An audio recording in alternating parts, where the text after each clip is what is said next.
قل بفضل الله وبرحمته فبذلك فليفرحوا هو خير مما يجمعون। হে নবী, আপনি বলুন, তাম দুনিয়া যা পেয়ে আনন্দে আছে, আমি আল্লাহর কাছে কোরআনে কারীম শ্রেষ্ঠ সম্পদ। সুতরাং বগুড়াবাসী, কোরআন আমরা যারা পেয়েছি, কোরআনের কাছে যারা আসতে পেরেছি, আমরা যেন আনন্দ করি। এলাকার মানুষের আজকে আনন্দের বিষয় মানিয়েছে আল্লাহর কোরআনকে। কথা বলেন ঠিক কিনা? কোরআনে কারীম যদি এখানে না থাকতো, কেন্দ্রীয় নেতা শাহাবুদ্দিন সাহেব না, আমির হামজা না, আমির হামজার বাবা আসলেও এখানে আমরা আসতাম না। এখানে এসেছি এই কারণে, এখানে আল্লাহর কোরআন আছে। কথা বলেন ঠিক কিনা? এটা থাকলেই যদি আমাদের যাওয়া লাগে, এটা কায়েম করার জন্য, দাঁড় করানোর জন্য যদি আমরা চেষ্টা করি, মিনি জান্নাত আমরা দেখিনি, এই দুনিয়াতে আমরা মিনি জান্নাত দেখতে পারবো ইনশাআল্লাহ। নবীজি বলেন, মান ক্বারাআল কুরআনা, যে ব্যক্তি কোরআন পড়বে, ফাস্তাযহারাহু, এবং কোরআনকে বিজয়ী করার জন্য চেষ্টা চালাবে, ফাহাল্লা হালালাহু ওয়া হারামা হারামাহু, এর হালালকে হালাল জানবে, হারামকে হারাম জেনে ছেড়ে দেবে, আদখালাহুল্লাহুল জান্নাহ, তাকে আল্লাহ জান্নাতে দিয়ে দিয়েছে। শব্দের দিকে তাকালে আমরা দেখি আদখালা, ইয়াদখিলু, এটা মাসি অতীতের শব্দ,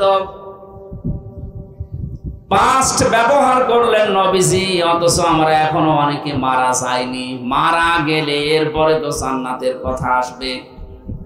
আগেই নবীজি বললেন কি করে তুমি জান্নাতে চলে গেছো।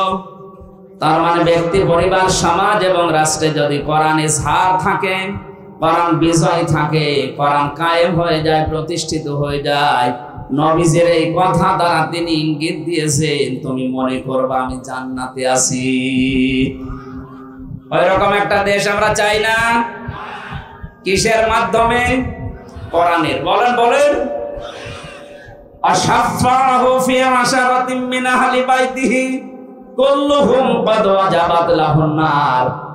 যদি এটা এই হাফেজদের জন্য অনেকে ব্যবহার করেন না, কোরআনের আলেম যারা কোরআনে কারীম কায়েম করার জন্য যারা চেষ্টা করবে, কোরআনের হাফেজ যারা এর হালাল হারাম জেনে দুনিয়ায় চলতে পারবে, কোরআনের এই মানুষগুলোকে কিয়ামতে আল্লাহ সম্মান দেওয়ার জন্য এমন জায়গায় পৌঁছাবেন, জান্নাত তো তাকে দেবেন এবং তার পরিবারের ভেতর থেকে 10 জন মানুষকে সুপারিশ করে জান্নাতে নেওয়ার ক্ষমতা দান করবেন। আজকের যে 5 জন হাফেজ হয়ে গেল কোরআনে কারীমের, এরা যদি কোরআন বোঝে, প্র্যাকটিক্যাল লাইফে কোরআনে কারীমকে সেট করতে পারে, আল্লাহ রাব্বুল আলামিন কিয়ামতে শুধু এদেরকে জান্নাত দেবেন না, কোরআনে কারীমের মর্যাদা ইজ্জতের কারণে কিয়ামতে এদের আপনজনদের 10 জনের ব্যাপারে আল্লাহ সুপারিশ গ্রহণ করবেন। কুল্লুহুম ক্বাদ ওয়াজাবাত লাহুন নার। হাদিসের এই শেষ অংশটুকু নিয়ে যদিও মতভেদ আছে মুহাদ্দিসিনে গ্রামের ভেতরে, তারপর আমল করার জন্য, উদ্বুদ্ধ করার জন্য বলছি, কুল্লুহুম, তাদের ভেতরে যারা ক্বাদ ওয়াজাবাত লাহুন নার, যাদের উপরে জাহান্নামের আগুন ওয়াজিব হয়ে গিয়েছিল, অবধারিত হয়ে গিয়েছিল যে জাহান্নামের যাবে, এরকম 10 জন মানুষকে এইরকম কোরআনওয়ালা মানুষের সুপারিশ আল্লাহ কবুল করে পথ ভরিয়ে জান্নাতে দিয়ে দেবে। সুতরাং 5 জনের সাথে আমরা আজকে থেকে যারা সিদ্ধান্ত নিতে পারবো, এই পৃথিবীর ময়দানে কোরআনকে আমি বিজয় করার জন্য, ঝাড় করার জন্য চেষ্টা চালাবো, কিয়ামতে আমার মতো আপনার মতো এক একজন যদি 10 জন করে নিয়ে যেতে পারি, এই দুনিয়ায় অনেকে, বিশেষ করে বাংলাদেশে কোরআনওয়ালা মানুষের কারণে জাহান্নামে যাওয়ার সংখ্যা কমে যাবে। এক একজন যদি 10 জন পরে হিসাব করেন তো বাংলাদেশ বাদ দিয়ে শেষে ভারত থেকে টান দেওয়া লাগবে। কথা বলছেন না? ও আনফুসাকুম ওয়া আহলিকুম নারা, ঈমানদারেরা নিজে আগে জাহান্নামের আগুন থেকে বাঁচো আর আহল পরিবারকে বাঁচাও। সুতরাং আমরা চেষ্টা চালাবো আল্লাহর নবীর হাদিস অনুযায়ী নিজে বাঁচতে, আমার আন্ডারে যারা আছে তাদেরকেও যেন জাহান্নামের আগুন থেকে বাঁচিয়ে নিয়ে যেতে পারি জান্নাতে। বলেন আমিন। যে হাদিসটা পড়লাম মুআয ইবনে জাবাল থেকে বর্ণিত, বিশ্বনবী বলেন তাকে আমি একটা দেশের গভর্নর করে পাঠাচ্ছিলাম। ঘোড়ার রেকাবের ভেতরে যখন তিনি পা দিয়ে ফেলেছেন, ওই সময় তাকে আমি কয়েকটা উপদেশ দিয়েছিলাম। হযরত মুআযকে ডাক দিয়ে নবীজি বললেন, খুযুল আতা মা দামা আতাআন, ওই পর্যন্ত তুমি হাদিয়া তোফা গ্রহণ করতে পারবা। প্রথমে হাদিয়ার নাম দিলেন কেন? বিশ্বনবী ভালো করে জানতেন একটা দেশের দায়িত্ব দিয়ে পাঠাচ্ছি একটা এলাকার, অবশ্যই সেই দেশের দায়িত্বে থাকলে তার আন্ডারে যারা আছে তারা তাকে ভয় করে চলবে। তারা নিজেদের দুষ্কর্ম ঢাকার জন্য, নিজেদের অন্যায় অবৈধ কাজগুলো ঢেকে রাখার জন্য হাদিয়া নামে, ঘুষ নামে অনেক কিছু দেবে তাকে। এজন্য নবীজি প্রথমে উপদেশ দিলেন, খুযুলাত মা দামা আতাআন, গ্রহণ করতে পারবা হাদিয়া তোফা ওই পর্যন্ত যতক্ষণ ওটা হাদিয়া থাকবে। কিন্তু এটা যদি ঘুষের পর্যায়ে পড়ে যায়, এই হাদিয়া তখন আর গ্রহণ করা যাবে না। আমার তো মনে হচ্ছে এই 53 বছরে এই কথাটা যদি বাংলাদেশে যারা সেই 53 বছর আগ থেকে আজকের দিন পর্যন্ত দায়িত্বে আছে, নবীজির হাদিসের এই প্রথম শব্দটা মেনে চলতো। শাহাবুদ্দিন সাহেব বলছিলেন না যে এক একজনের 650 750 করে বাড়ি কিয়ামতের আগে হতো না? কথা বলে না কেন? কারণ এরা তো এগুলো গ্রহণ করে, আমরা দেখেছি। আমাকে জিজ্ঞাসা করে, হুজুর নেব কেন? হাদিয়া। এটা কি হাদিয়া নাকি? আমি কুষ্টিয়ার যে ওসি সাহেবকে পড়াতাম সেই 9 সালে 10 সালের দিকে, দেখলাম ওনার কাছে একবার 2 বাক্স মতো টাকা নিয়ে এসেছে, সব 500 টাকার নোট। ওনারে বলছে, স্যার আমার এই হাদিয়াটা গ্রহণ করেন আর আমার ওই মালগুলো ছেড়ে দেন। আমি তখন ওনাকে পড়াচ্ছিলাম, লা তাকুলু আমওয়ালাকুম বাইনাকুম বিল বাতিল, এই ঘোষের আয়াতটা। আমার দিকে তাকিয়ে বলছে, হুজুর নেব। নেবেন মানে? আপনারা পড়ালাম কোন আয়াত? আর ওই দিন আবার পড়েছে আল্লাহর কি ইশারা, ঘোষের আয়াত। আমার বলছে, হুজুর এটা ঘোষ না, এটা হাদিয়া। হাদিয়া আপনার সরকার দেয় না? প্রতি মাসে মাসে আপনার তো নির্ধারিত বেতন আছে, এটা হাদিয়া হয় কি করে? এটা ঘোষ। তখন দেখলাম আমার সামনে লোকটাকে গরম দিল, বেটা আমি কোরআন শরীফ পড়ছি আর তুমি ঘোষ দিতে এসেছো। গালিগালাজ করে তাড়িয়ে দিল। পরে দিয়েছে কিনা জানি না। এরকম হাদিয়া যদিও মাসে 5টা পায়, বলে 1 কোটি টাকার হিরোইন ধরা পড়েছে, মাত্র 10 লাখ টাকা ওরানে দিয়ে ওইটা খালাস করে নিয়ে যাবে। এটা হাদিয়া হয়? কথা বলে না কেন? এইরকম হাদিয়া নিয়েই তো সালমান এফ রহমান দরবেশ উপাধি পেয়েছে।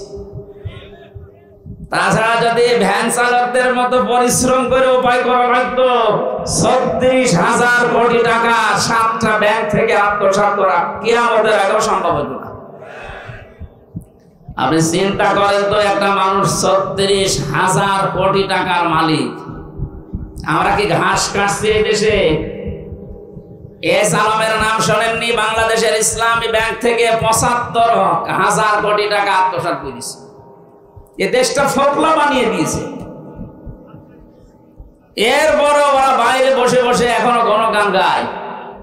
আমি আশ্চর্য হয়েছে, কয়েকদিন আগে, আজ 3-4 দিন হচ্ছে, যিনি পালিয়ে গেছে উনি বাইরের বিভিন্ন মডেলকে, বিশেষ করে ওনার যে বন্ধু ট্রাম্প, তার একটু নাকি পজিশন একটু ভালো। এখন ভালো থাকবে না, কারণ ওর প্রতিদ্বন্দ্বী যে আছে সেটা ওরকম শক্তিশালী।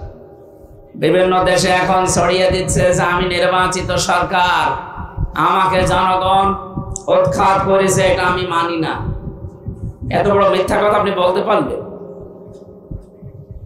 আপনি নির্বাচিত একটা কুকুরকে যদি জিজ্ঞাসা করেন, কুকুরও বলবে না। কথা বলছেন না?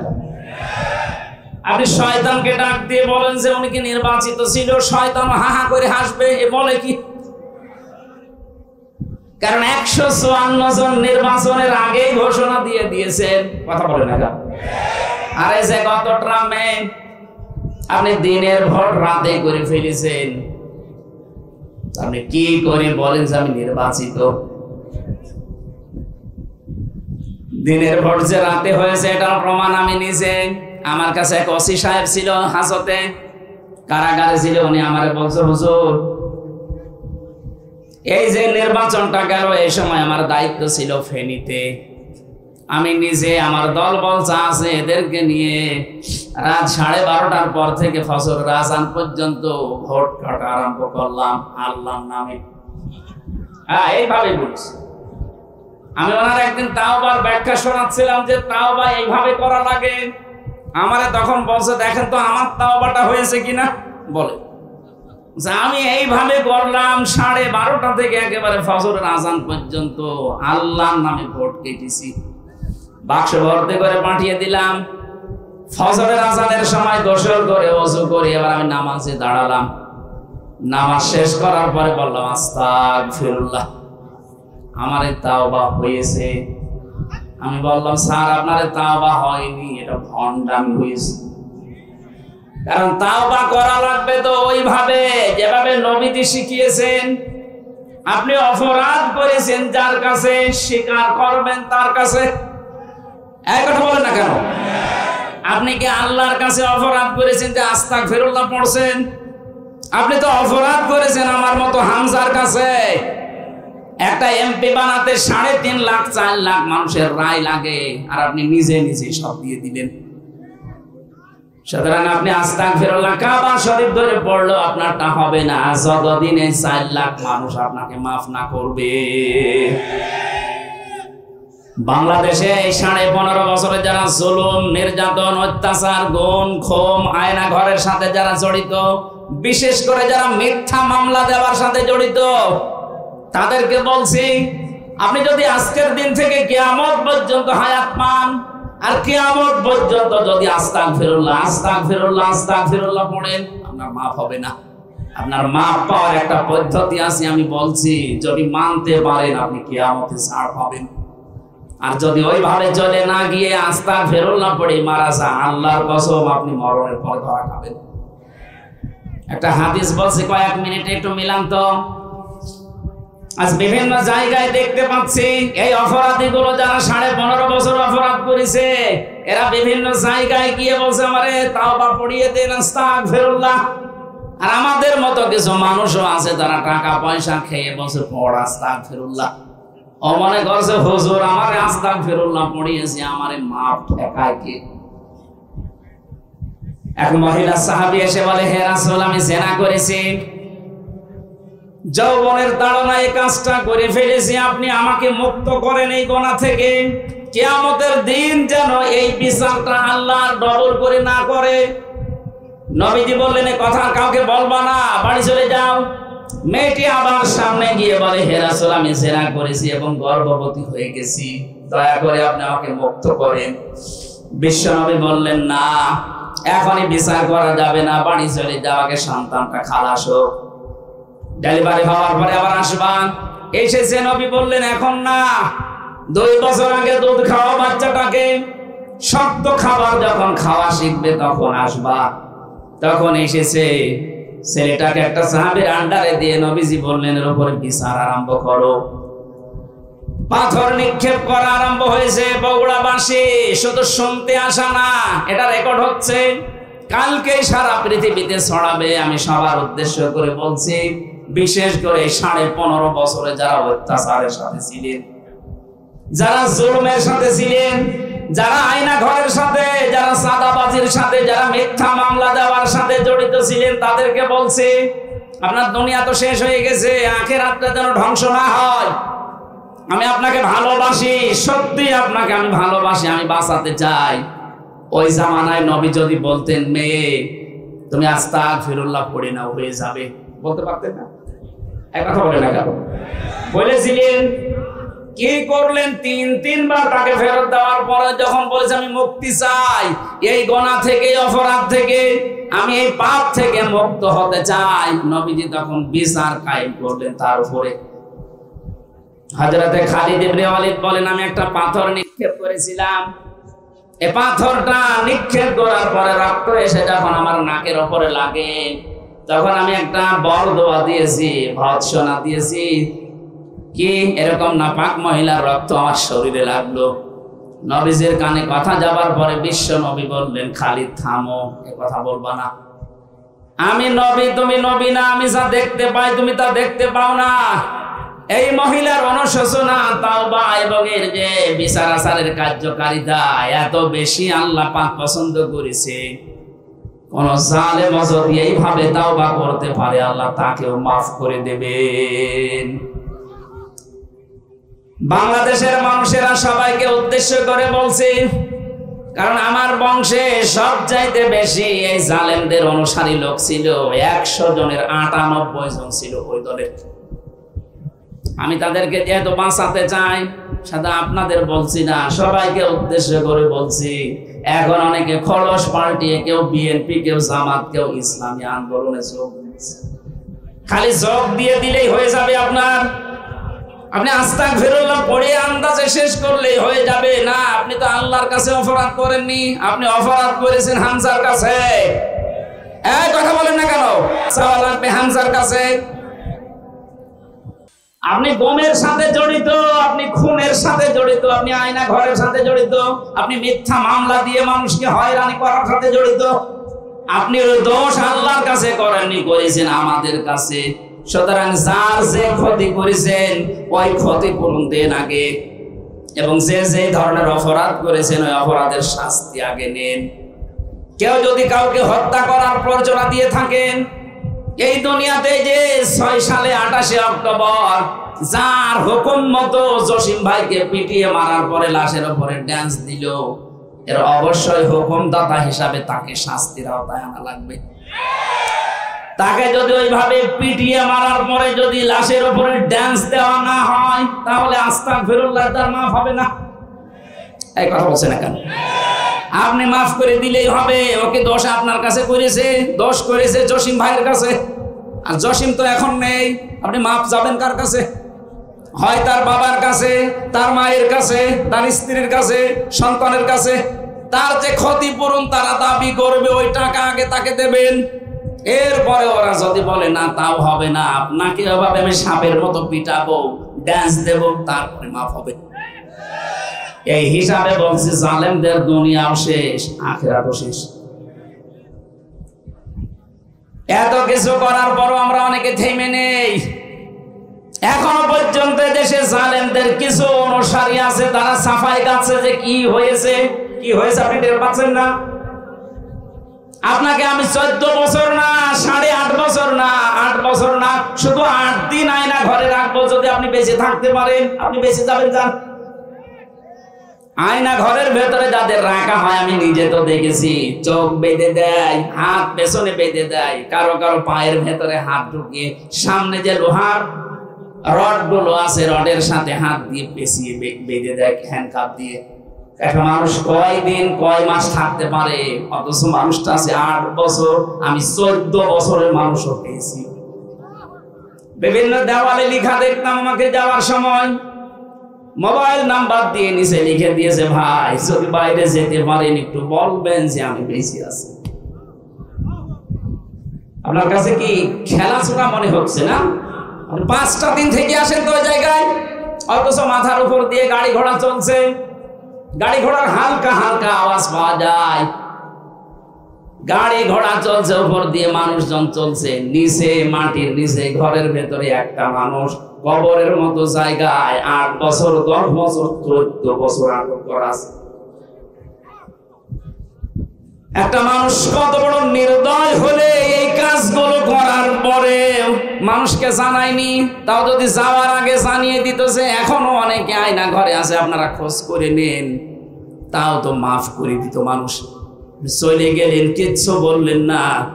আমি যখন জেল থেকে বের হয়েছিলাম, ওই সময় মনে করাম বলিস দিন যে আমার আন্ডারে আমি যেগুলো দেখেছিলাম বলে দেই, তো শয়তানরা আমাকে এমন কঠিন ভাবে পানি পোড়া খাওয়িয়েছে, যদি কোনো কথা বাইরে লিঙ্ক করেন তা আপনার 14 বংশ সাফ করে দেব। কিভাবে বলবো বলেন? তাও বলেছিল আপনার বউ তুলে নিয়ে আনবো। কঠিন পরিস্থিতি তৈরি করে রেখেছিল আমার ওই রিমান্ডের ওই 10 দিনে। এইরকম নির্বাচন করার পর আপনি বাইরের বিভিন্ন মানুষকে আপনি শোনাচ্ছেন যে আমি নির্বাচিত সরকার ছিলাম। আমার মনে হয় তাম দুনিয়ায় যদি মিথ্যাবাদের তালিকায় কেউ পড়ে, তো ওই পালানো মহিলা পড়বে। এত বড় মিথ্যা কথা বলে কি করে মানুষ?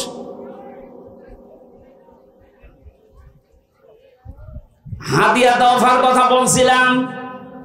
আর যারা দায়িত্বে আছেন সবাইকে আহ্বান জানাচ্ছে, আপনি হাদিয়া তওফা গ্রহণ করবেন ওই পর্যন্ত যতক্ষণ ওটা হাদিয়া থাকে। হাদিয়ার পরিবর্তে যদি ঘুষ এ শব্দটা আসে, আমিরে জামাত ডাক্তার শফিকুর রহমান ঘোষণা দিয়েছে, ইসলাম যদি দেশে আসে আমাদেরকে আল্লাহ যদি কবুল করে জনগণের জন্য ঘুষ কেউ চাইলে তার হাত ভেঙে দেওয়া হবে। আমরা তো এরকম একটা দেশই চাই। আর কথা বলেন না কেন? ঘুষ চাইলে কি ভেঙে দেওয়া লাগবে? ফাইদা সারা রিশওয়াতান ফিদ্দিন ফালা তাখুযুহু, তোমরা গ্রহণ করবা না। ওয়ালাস্তুম বিতারিকিহি ইয়ামনাকুমুল ফাকরা ওয়াল হাজা। কিন্তু নবীজি বলেন, আমার আফসোস, আমার কেমন যেন লাগে, কারণ এমন সময় আসবে, এমন পরিস্থিতি তৈরি করে দেবে পৃথিবী, তখন তোমরা ঘুষ নিতে বাধ্য হবে। সেই পরিবেশ এই 53 বছরে ছিল। এই কথা বলেন না কেন? পরিবেশটা এমনই বানিয়ে দিয়েছে, বেতন পায় 32,000 টাকা, বাসা ভাড়া 55,000 টাকা, তো করবে কি? এই কথা বলছেন এরা। আমি যে ওসি সাহেবরে পড়াতাম ওই সময় ওনার বেতন নাকি 32 ছিল 9 সালে। আর অথচ ওনার বউ, ছেলে আর মেয়ে 3 জন ঢাকা ধানমন্ডি যে বাসা নিয়ে থাকে, ওই বাসাটার ভাড়ায় 55,000 টাকা। আমার একদিন কথায় কথায় বলছিল, বললাম স্যার আপনার বেতন দিয়ে তো বাসা ভাড়াও হওয়ার কথা না, চলেন কি করে? আল্লাহ চালায়। কি আশ্চর্য, আর বেতন দিয়ে বাসা ভাড়াও বোঝে না, অথচ আল্লাহ চালাচ্ছে। এই যে ইয়ামনাকুমুল ফাকরা ওয়াল হাজা, তোমাদের প্রয়োজন এবং আনুষঙ্গিক বিষয়গুলো তোমাদেরকে বাধ্য করবে এই ঘুষ খেতে, হাদিয়া নাম দিয়ে। আলা ইন্না রাহাল ইসলামি দায়রাতুন, সাবধান, ইসলামের কাঁটা কিন্তু ঘুরতেই থাকবে, ইসলামের পাখা ঘুরতেই থাকবে। ফাদুরু মাআল কিতাবি হাইসু দার, উম্মতেরা যদি আমার এই কথা তোমাদের কান পর্যন্ত যায়, তাহলে তোমরা দুনিয়াতে কিতাবের সাথে থাকবে। কিসের সাথে? আরো জোরে বলেন। আলা ইন্না রিহাল ইসলামি দায়রাতুন ফাদুরু মাআল কিতাবি হাইসু দার, আলা ইন্নাল কিতাবা ওয়াস সুলতানা লা ইফতারিকান। রেকর্ড হচ্ছে বলে এই জন্য বলছি, নবীজি বলেন অতি শীঘ্রই এমন জামানা দুনিয়াতে আসবে, আমার উম্মতের ভেতরে হাজারো মানুষ এই কথা বলবে, কোরআন শরীফ আর রাজ্য রাজনীতি আলাদা। এখন বলছে না, 15.5 বছরের বেশি বলেছে যে কোরআন শরীফ আর রাজনীতি আলাদা। এই কথা বলছে না কেন? এই কথা বলেছে না? নবীজি বলেন এই কথা যারা বলে, আলা ইন্নাল কিতাবা ওয়াস সুলতানা লা ইফতারিকান, যে কোরআন শরীফ আর রাজ্য রাজনীতি এটা আলাদা জিনিস। ফালা তুফারিকুল কিতাব, তোমরা কখনো কিতাব থেকে রাজনীতিকে আলাদা করবা না। আর এইটাই বাংলাদেশ জামাত ইসলামী চাই। হাজারো আলেম এই দেশে আছে, কিতাব পড়ে কিন্তু রাজনীতি করে না। এই হাদিস তারা কোথায় ফেলবে বলেন? আমি আশা করছি হাদিসের যতটুকু ব্যাখ্যা বলেছি বাস্তবতায় আপনি মিলাতে পেরেছেন। আমার যে একটা সামনে তাফসীর লিখে দিয়েছেন, আমরা তাফসীর করার জন্য বসেছি। আমরা এই হাদিসের এতটুকু অংশ বলার পরে বাদ দিয়ে দিলাম। আল্লাহ আমাদেরকে এতটুকু আমল করার তৌফিক দাও, বলেন আমিন। সূরা হুজুরাত থেকে 15 নম্বর আয়াত পড়েছি। আজকের আলোচনার বিষয় হচ্ছে সন্দেহ। এই সন্দেহ, এই শব্দটা আমাদের ভেতরে বাসা বেঁধেছে। এই জন্য এখনো পর্যন্ত অনেকে ইসলাম বাংলাদেশে কায়েম হোক এটা মনে প্রাণে চাচ্ছে না, অথচ একটা ইমানদার দাবি করছে। এই সন্দেহ যেন দূর হয়, সেই জন্য আমি আজকের এই আয়াত পড়লাম। সূরা হুজুরাতের আয়াত নাম্বার 15। আল্লাহ রাব্বুল আলামিন বলেন, ইন্নামাল মুমিনুনা আল্লাযীনা আমানু বিল্লাহি ওয়া রাসূলিহি সুম্মা লাম ইয়ারতাবু। আমি আল্লাহর দৃষ্টিতে এই পৃথিবীতে মুমিন বলা হয় ওই লোকটাকে, যে লোকটা আমি আল্লাহর উপর ঈমান আনে, বিশ্বাস করে। ও বগুড়াবাসী, জবান যাদের আছে একবারে বলবেন তো আমরা ঈমান এনেছি না ঈমান পেয়েছি? আমরা কেউ এখানে ঈমান আনি না, সব আমরা ঈমান পেয়েছি। সাহাবায়ে কেরাম ঈমান পেয়েছিলেন না এনেছিলেন? তারা ঈমান এনেছিলেন।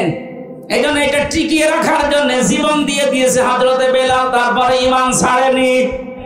আমরা যেহেতু ঈমান আনি না, ঈমান পেয়েছি, বাবা মা দাদা এরা মুসলমান ছিল, ওই সূত্রে আমরাও মুসলমান। অনেকেই তো এই দেশে ধারণা এইটা যে আমি মুসলমান না, কে বলেছে?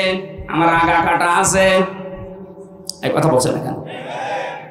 আরে ভাই, আপনাকে শুধু আগা কেটে মুসলমান বানিয়ে দিলে যদি আপনি মুসলমান দাবি করেন, তাহলে ছাগল কি? ছাগল মুসলমান না? এই সমস্ত অনুষ্ঠানগুলো আজ অনেকে ইবাদত মনে করে পালন করছে যে ছেলের মুসলমানই দেওয়া হবে। এই নিয়ম বগুড়ায় আছে কিনা আমি জানি না। ছেলের বয়স 20 বছর, তাগড়া ছেলে, কি গো চাচা মুসলমানি দেন না?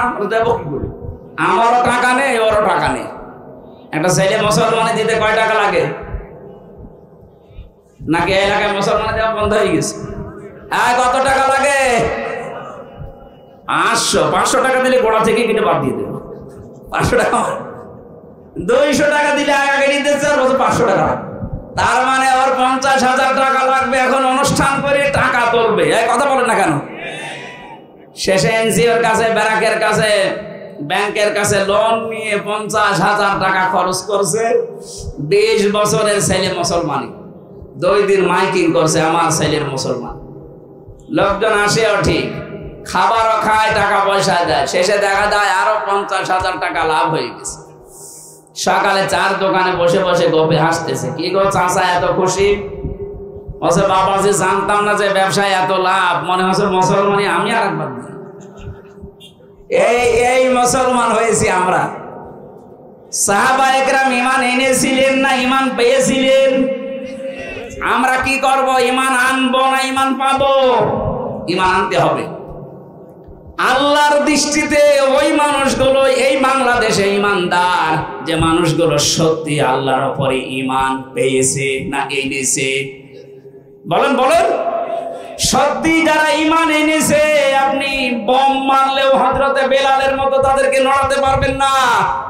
আর যারা ঈমান পেয়েছে, ওদের বম মারা লাগবে না, শুধু চোখ গরম করবেন, সব ভুলে যাবে। এই আয়াতের আগের আয়াতে এই কথাগুলো আল্লাহ দিয়েছেন।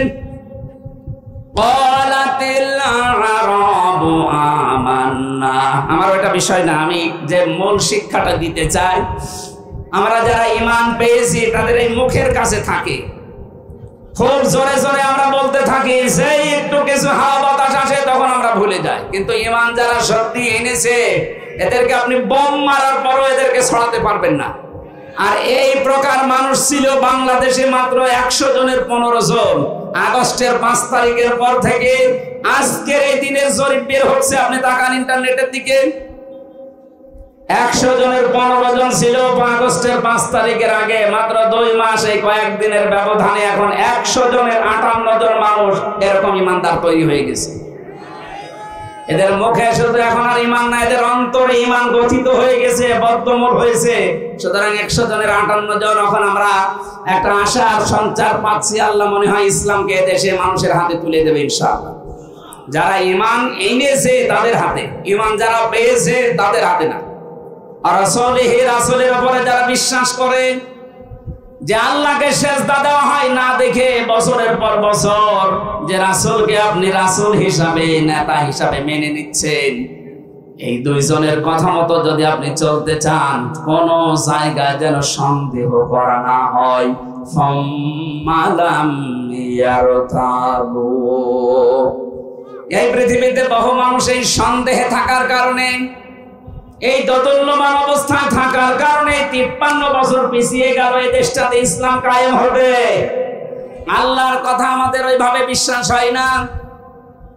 এই জালেমদের কথা যেভাবে আমরা বিশ্বাস করেছিলাম, আল্লাহর কথা যদি ওইভাবে বিশ্বাস করতাম, আল্লাহ পাক জানিয়েছেন ফামান তাবিআ হুদায়া ফালা খাউফুন আলাইহিম ওয়ালা হুম ইয়াহজানুন। বলেন আল্লাহু আকবার।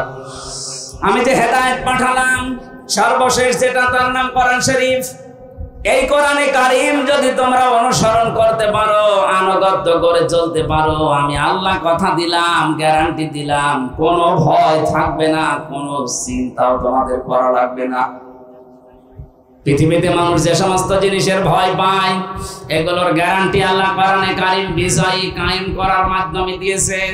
সুতরাং এটা যতদিন কায়েম না হবে ততদিন এই ভয় কাটবে না। কথা বলে না কেন? এটা আমাদের জীবনের একমাত্র কাজ বানিয়ে নেওয়া লাগবে।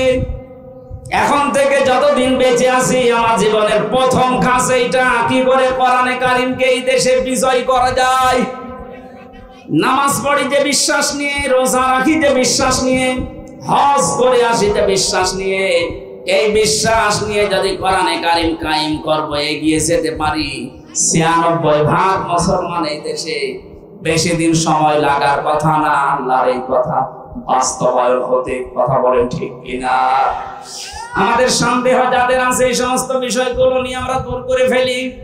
এটা মনে হয় শুধু মসজিদ চালাতে পারে, এটা শুধু মাদ্রাসা চালাতে পারে, এটা বিচার ব্যবস্থা চালাতে পারে না, এই বিশ্বাসের ভেতরে অনেকের সন্দেহ। আল্লাহ বলেন যারা সত্যিকারের ইমানদার, এই মানুষগুলো সন্দেহ করে না। এ কোরআন দিয়ে যদি মসজিদ চলতে পারে, এটা দিয়ে কোর্টও চলতে পারে।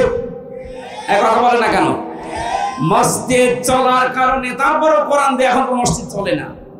কোরআনে কারীম দিয়ে মসজিদ যতটুকু চলে বাংলাদেশে, এতটুকুর কারণে আমরা দেখি এই দেশে কোন মসজিদের ভেতরে কেউ মদ খায় না, কেউ বিড়ি খায় না। কথা বলে না কেন? আপনি বিশ্বাস করতে পারেন, আমি আল্লাহর দিকে তাকিয়ে বলছি, মসজিদের কয়েক এই যে ৪ দেওয়ালের মাঝে যদি কোরআনের কিছু নিয়ম নীতি থাকার কারণে এখানে মদ না চলে, গাঁজা না চলে, বাবা না চলে, বিড়ি না চলে, যদি আপনার নেশাও লাগে তো আপনি খেতে পারেন না। কোরআনে কারীমকে ৫৬,০০০ বর্গ মাইলে দাঁড় করিয়ে দেন, ওরা পরিবেশটা আল্লাহ মসজিদ বানিয়ে দেবে। তখন আপনার বিড়ির নেশা হলেও বিড়ি খেতে মন চাবে না, তখন আপনার বাবা খেতে মন চাইলেও বাবা খাওয়ার মতো মন তৈরি হবে না, কারণ পরিবেশ আপনাকে বাধ্য করবে। কথা বলে ঠিক কিনা? আমরা এইটা চাই, এর ভেতরে কোনো সন্দেহ পোষণ করা যাবে না। আল্লাহর কিতাব দিয়ে যদি আমার পরিবার চলতে পারে, সমাজ চলতে পারে, ব্যাংকও চলতে পারবে। অনেক মানুষের ধারণা এতদিন যে টাকা ছেড়ে রাখলাম টাকা আসবে, এটা কি বন্ধ হয়ে যাবে? নাকি এলাকায় এই সিস্টেম নেই? এই যে টাকা ছেড়ে রাখে ১,০০০, প্রতি মাসে মাসে ২০০ টাকা করে লাভ পায়, এটা যে সুদ, আপনি জানার পরও যদি এর সাথে নিমজ্জিত থাকেন, জড়িয়ে থাকেন, আপনি মায়ের সাথে জেনা করছেন। কথা বলেন না কেন? এই অবস্থার সাথে জড়িত আছেন কারা? যারা টাকা ছেড়ে রাখে টাকা আসে, হাত তোলা তো দেখি। ও আমার বড় হয়ে গেল, এই এলাকায় সব নেই এগুলো। কালকে যেখানে ছিলাম দিনাজপুরে, এই কাহারো এই জায়গায় দেখলাম আছে কিছু মানুষ হাত তুলে বলছে, হ্যাঁ আমরা এই কাজ করি। আমি বললাম এগুলো ছেড়ে দেওয়া লাগবে, ওরা কথা দিয়েছে এলাকায় যখন নেই এখানে বলি করবো। যদি কেউ এগুলো করে থাকেন, আজকে তাওবা করার মাধ্যমে ফিরে আসবেন, আপনার যত টাকা লস হয় হোক, কারণ ওইটা করে আপনি মায়ের সাথে কেবল জেনা করে আসলেন। বলেন নাউজুবিল্লাহ। এই কাজ কোন মুসলিম করতে পারে? এটা ঘৃণার বিষয় না? বাবার সাথে আপনার মায়ের বিয়ে হয়েছে আর আপনি নিজে জেনা করে আসলেন, কিছু মনেই করে না অনেকে, অথচ নামাজ পড়ে, রোজা রাখে, হজ করে আসে, সুদের টাকা ছেড়ে দিয়েছে, একেবারে ১৮০ মাইল বেগে খাচ্ছে। কুষ্টিয়ার বড় বাজারে এক বাটপার পেয়েছিলাম, নামাজি, জিকির করছে, দেখলাম সুবহানাল্লাহ সুবহানাল্লাহ। কি চাচা সারাদিন বসে জিকির করেন, আপনার কোনো কাজ কাম নেই? এই শহরে থাকতে হলে তো কাজ করা লাগে। আমার বলছে, বাবাজি আমার কাজ নেই, তবে আমি একটা বুদ্ধি চালিয়ে যাচ্ছি। আমার বাবার জমি ছিল এই শহরে, ওটা বিক্রি করে ব্যাংকে রেখে দিয়েছি। প্রতি মাসে মাসে ওখান থেকে ৬০,০০০ টাকা আসে, ওই টাকা তুলি, খায়, আর আমি আল্লাহ আল্লাহ করি। এটা সুদ হবে, কবিরা গুনাহ, আমি জানি। সুদ খেলে কবিরা গুনাহ হয় আমি জানি, এই জন্য টাকা আমার নামে না, টাকা তোমার শাশির নামে। কত বড় গুনাহ যদি হয় তোমার চাষির হবে, আমার কোনো সমস্যা নেই। এরপরেও যদি দুই একটা গুনাহ চলে আসে। এই যে জিকির করি, নামাজ পড়ি, নামাজের সওয়াব, জিকিরের সওয়াব, আর ওই যে টাকার সওয়াব, কাটাকাটি, মাঝখানে জান্নাতে যাব পাও। এই ধান্দায় যারা আছে নামাজও পড়েন আবার টাকাও ছেড়ে রেখেছেন, মনে করছেন নামাজ দিয়ে এটা কাটাকাটি হয়ে যাবে। না, আপনার নামাজই হবে না। কারণ নামাজ যদি আপনাকে সুদ থেকে বিরত রাখতে না পারে, ওই নামাজ নামাজ না। এই কথা বলেন না কেন? ইন্নাস সালাতা তানহা আনিল ফাহশাই ওয়াল মুনকার, অবশ্যই নামাজ নামাজিকে অন্যায় অবৈধ কাজ থেকে ফিরিয়ে রাখবে। যদি রাখতে না পারে, আপনি বিশ্বাস করেন আপনার নামাজ হচ্ছে না। আল্লাহর দৃষ্টিতে মুমিন হওয়ার জন্য শর্ত দিয়েছেন আল্লাহ একটা, সন্দেহ তো করা যাবেই না। আল্লাহ রাসূলের উপরে বিশ্বাস আনার পরে তাদের বিধানের উপরে অজাহাদু বিআমওয়ালিহিম ওয়া আনফুসিহিম ফি সাবিলিল্লাহ। দুনিয়ায় যতদিন জীবন আছে আমার, জান আর মাল আল্লাহ যতটুকু আমার আন্ডারে দিয়েছে, এটা আমি এই দুনিয়াতে আল্লাহর রাস্তায় তার বিধানকে প্রতিষ্ঠা করার জন্য চেষ্টা চালিয়ে যাব। উলাইকা হুমুস সাদিকুন, এরাই হচ্ছে সত্যনিষ্ঠ। আল্লাহর দৃষ্টিতে এরাই তাদের ঈমানের দাবিতে সত্যবাদী। আল্লাহ আয়াতটা আমি সহ যারা এসেছি আমাদের প্রত্যেকের জীবনে সেট করে দাও, বলেন আমিন।